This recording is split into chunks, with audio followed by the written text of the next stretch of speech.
She wasn't doing that. And all of a sudden, this girl took a deep breath, sighed, and her face was glowing. And I know the glow because I've seen that after a whole lot of work.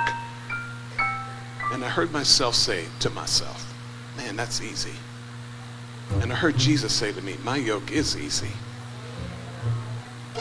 And so I started following her around.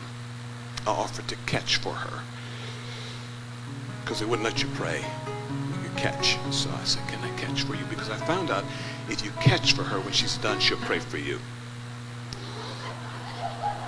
So I became a catcher. I was there. She didn't know who I was. I had a cap on, I had sunglasses, I had a really nice lambskin jacket that my staff had bought me for Christmas, and so I'm enjoying myself, and she doesn't know me. And I said, would you pray for me? She said, sure. She prayed for me. She put her finger on my forehead like that, and I crumpled into the floor. When I fell into the floor, I'm lying on the floor, and I am sobbing, I'm crying, and I can't stop, and I'm so embarrassed, but I can't stop crying. And all of these white people are standing around me, and I have this picture in my mind. Poor black man. He's gone through so much. Oh, I feel so sorry for him. And I'm crying. And then I hear Carol say,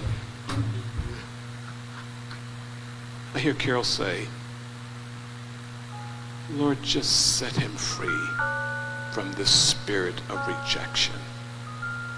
And I said to myself, you don't know me. I ain't got no spirit of rejection.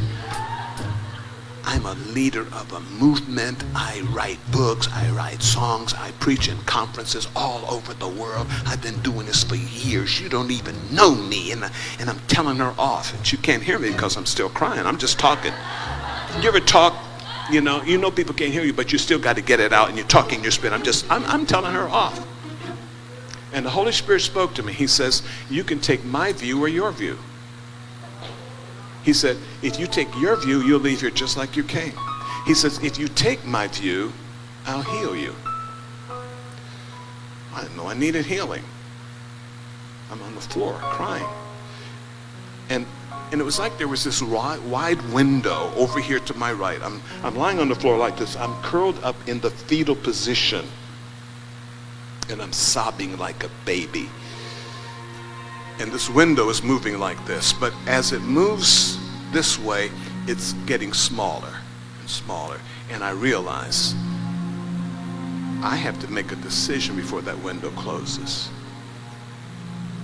And so finally, because I didn't want the window to close, and I didn't want to leave there the same way I came, and so I said, okay, I'll take your view.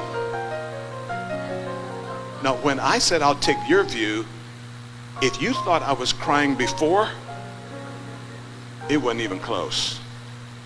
The fountains of the deep were broken open. I began to cry. It was like there were things in me over the years of rejection and pain and all the other things that had accumulated over your own sense of embarrassment, your own sense of failure, stuff that you had never cried over. Because when I was a small kid, people used to call me a crybaby, and so I made a decision. I'll never cry again. I won't cry over funerals. I won't even cry at funerals. And I steeled my, but what I didn't realize was that the enemy was cutting off a gift, a redemptive path to get healing and freedom and intercession. But on the floor,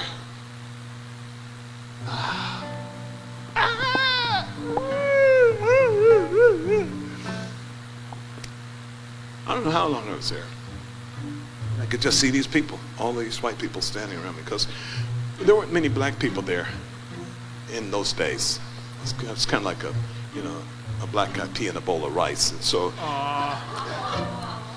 there I was.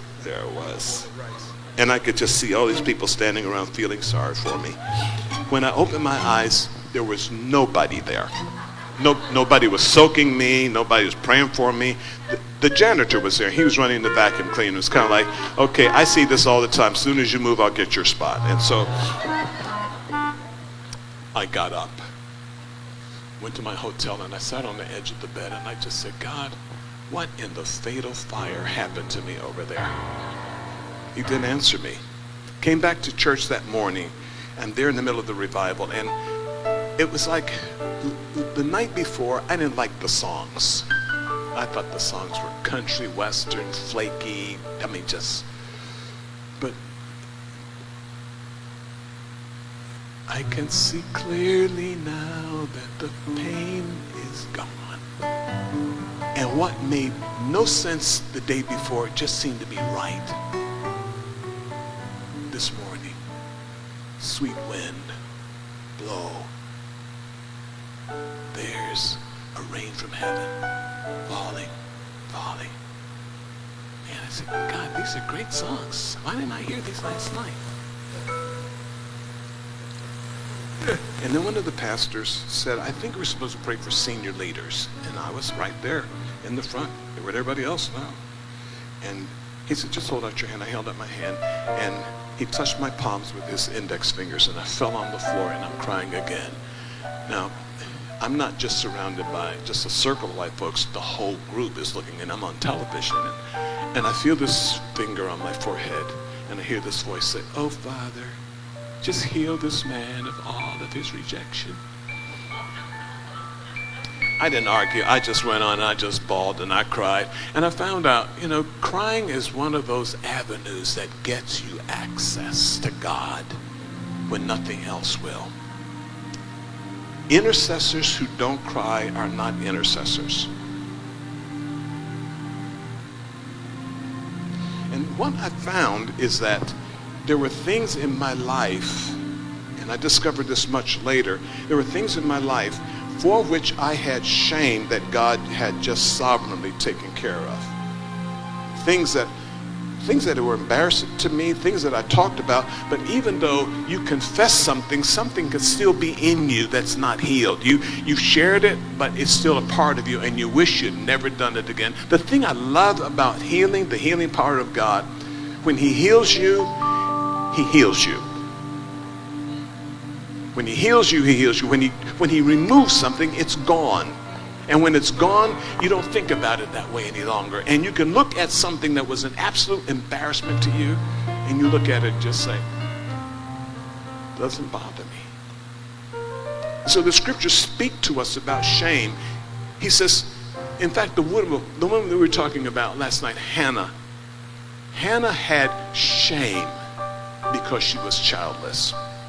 Hannah had shame because she was barren, and all kinds of things were being said to her, and she was being persecuted because of this. And then finally, in a moment of desperation, she comes and she says, God, if you will give me an answer to my shame, I will give that back to you.